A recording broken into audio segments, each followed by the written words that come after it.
Here is the full text of The Cremation of Sam MacGee by Robert W. Service, originally published in 1907. The Cremation of Sam MacGee by Robert W. Service. There are strange things done in the midnight sun by the men who moil for gold. The Arctic trails have their secret tales that would make your blood run cold. The Northern Lights have seen queer sights, but the queerest they ever did see was that night on the marge of Lake Lebarge. I cremated Sam MacGee. Now, Sam MacGee was from Tennessee, where the cotton blooms and blows. Why he left his home in the South to roam round the pole, God only knows. He was always cold, but the land of gold seemed to hold him like a spell, though he'd often say in his homely way that he'd sooner live in hell. On a Christmas day, we were mushing our way over the Dawson Trail. Talk of your cold, through the parka's fold it stabbed like a driven nail.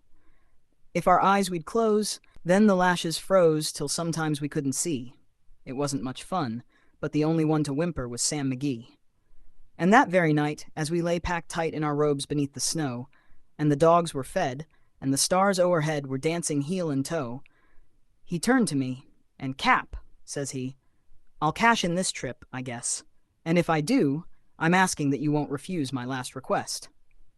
Well, he seemed so low that I couldn't say no. Then he says with a sort of moan, "It's the cursed cold, and it's got right hold till I'm chilled clean through to the bone.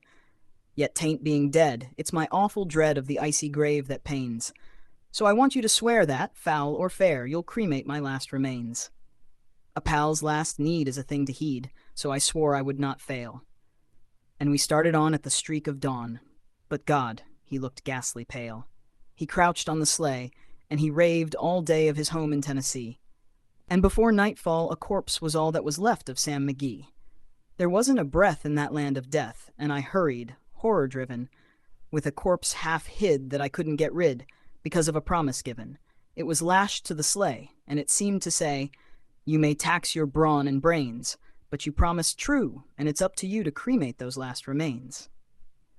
Now a promise made is a debt unpaid, and the trail has its own stern code. In the days to come, though my lips were dumb, in my heart how I cursed that load.